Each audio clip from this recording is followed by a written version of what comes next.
Bonjour, donc c'est les premiers essais, c'est un nouveau format. La séquence qui va suivre, ça va être une des premières séquences que j'ai tournées sur une figurine. Alors voilà, le cadrage n'est pas exceptionnel, le son pas terrible avec le masque d'aéro, donc ça c'est le truc qu'il va falloir que je travaille. Néanmoins, je ne pouvais pas reprendre la figurine, c'est un peu le test quoi. Tous les commentaires, tous les retours, je suis preneur pour améliorer tout ça. Sur ce, je vous souhaite un bon visionnage.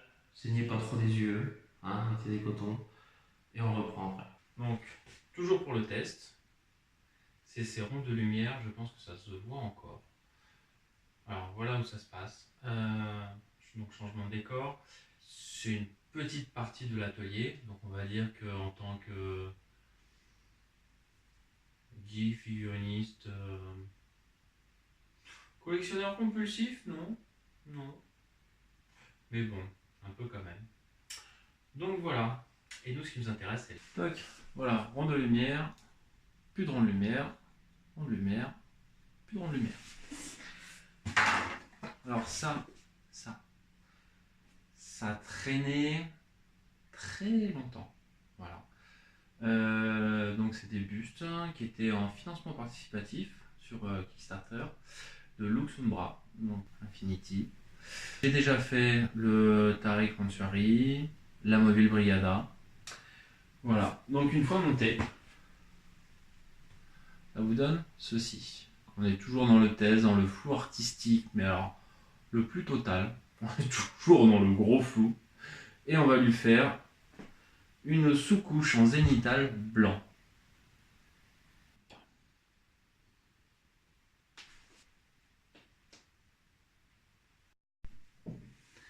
Allez, hop, on est parti encore pour le test. Donc on a dit sous-couche. Hein.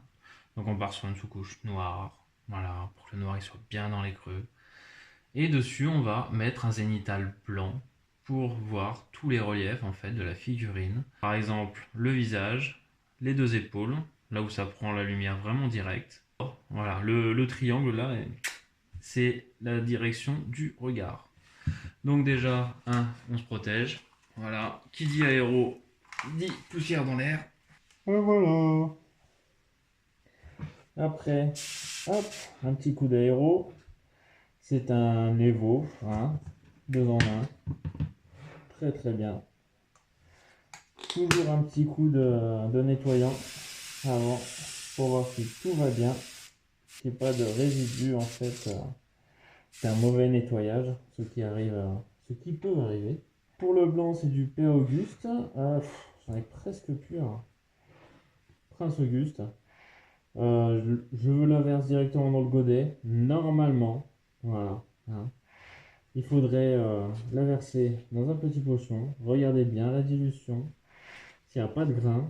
Voilà. Mais étant donné que j'en ai vraiment pas beaucoup, hop, voilà. On va faire directement comme ceci. Ah, c'était les gantas de protection.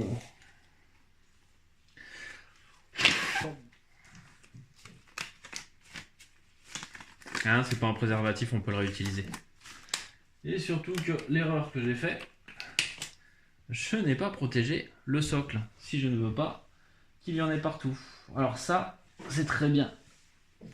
Le film alimentaire, ça c'est l'arme de demain, ça. Hop. On fait une incision pour bien passer.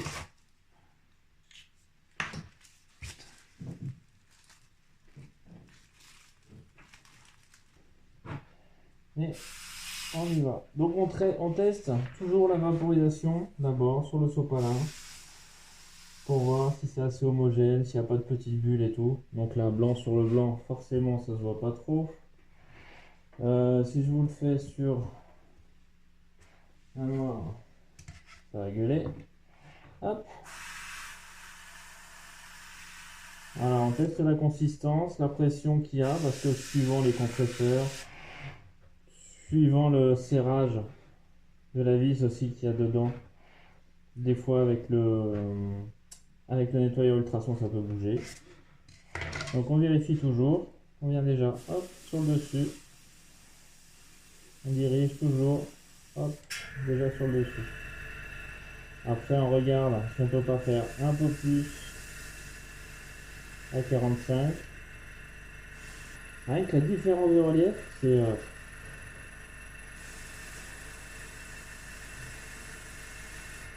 et là on va bien voir en fait les zones à travailler. Vous voyez, ici ça va être bien clair, bien prononcé. Là aussi.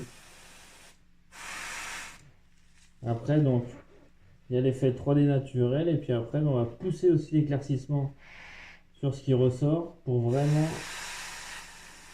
mettre du relief au maximum. Hop.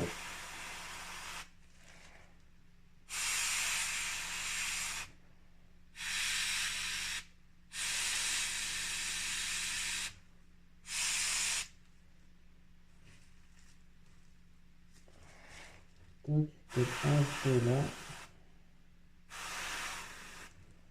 Alors, les gens vont dire oui, mais à l'aéro c'est plus facile. C'est vrai, c'est vrai. Mais vous prenez une bombe de sous-couche noire, une bombe de sous-couche blanche. Franchement, ça fait le job aussi. Voilà.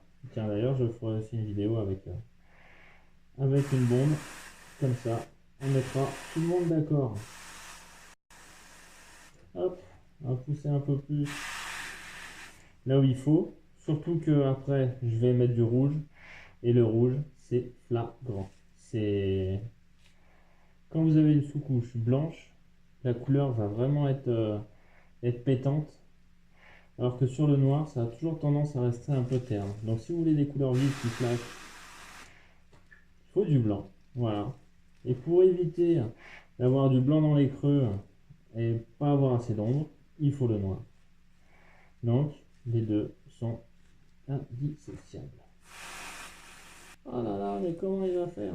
Et hop. Et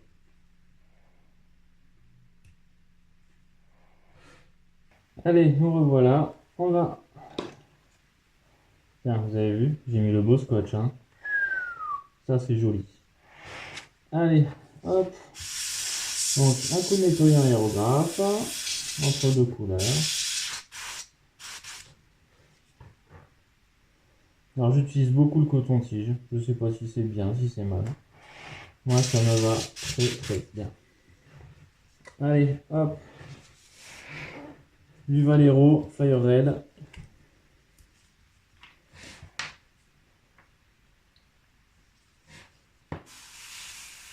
Hop.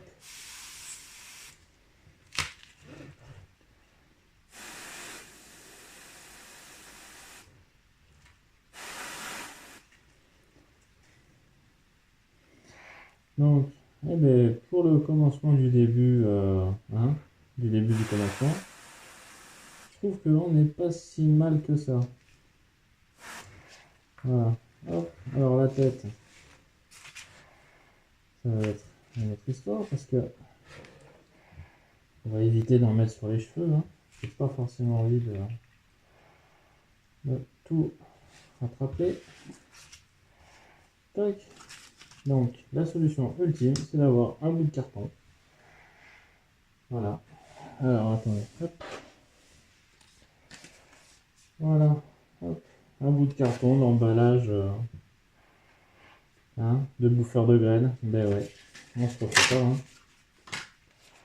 Allez. Toc, toc.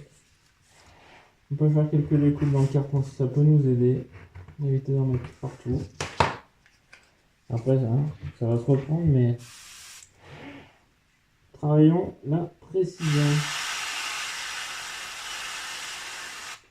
Hop.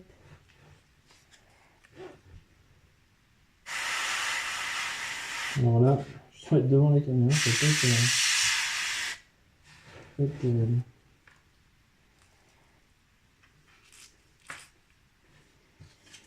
Bon, après avec le pinceau. Hein. Hop. Bon. Hein? Peut-être un peu là, quand même. Ah oui, ce que je fais aussi, c'est quand je cache avec le carton, ce que je fais toujours, c'est je pulvérise déjà sur le carton, comme ça je sais exactement déjà où je vise, parce que c'est pas très... Des fois c'est pas très simple de le voir, et vraiment la pression qu'il faut que je mette.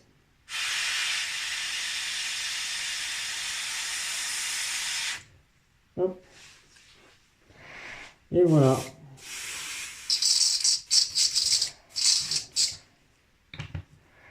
Maintenant j'avais envie de lui faire un rendu un peu plus... Comment dire? Plus cher. Je vais peut-être mélanger un petit coup d'ivoire dedans.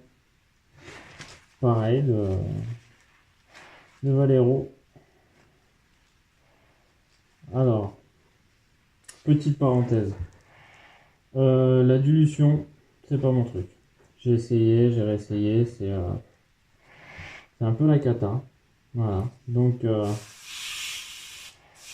pour tous ceux qui galèrent un peu, franchement, le mieux c'est quand même du tout prêt, du tout dit. Vous voyez, hop, les cotons-tiges, un petit coup de truc et ça fait une touillette. C'est pas beau ça? Voilà, on est sur une teinte un peu plus chère, un peu plus rose.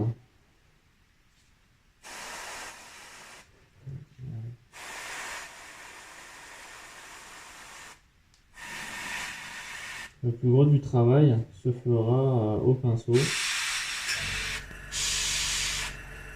Voilà, il n'y a pas...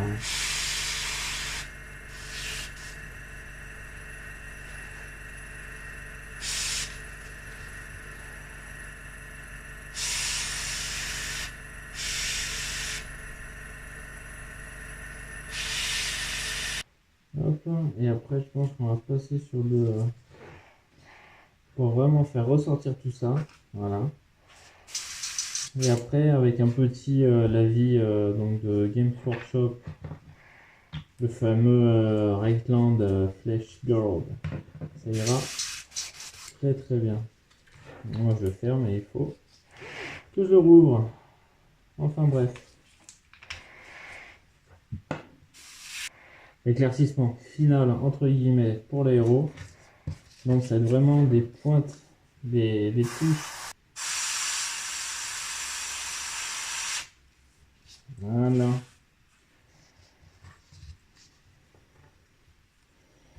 Donc après, point central ici. Là, on va avoir les polières qui va bien flashouiller. Alors là, free, un tatouage, je sais pas encore. C'est un gros tatouage, c'est un peu... Je trouve que c'est un peu risqué encore à mon niveau. Donc voilà, hop, juste pour la base d'aéro de la peau. Crac.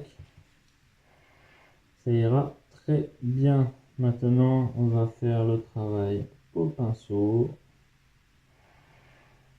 Bien étirer les traits. Passer un bon lavis dans les creux. Voilà. Alors voilà pour cette première vidéo. Donc je voulais essayer vraiment ce format. Si ça vous plaît, c'est cool. Moi, ça me fait plaisir parce que j'apprends plein de nouveaux trucs. C'est perfectible, certes, mais on va essayer de s'améliorer. Après, si vous avez des idées, pareil, envoyez-les en MP, en commentaire, tout ce que vous voulez. Hein, c'est pas exceptionnel, mais on va essayer de s'améliorer. Donc je vous dis à bientôt pour une prochaine vidéo. Salut les ours.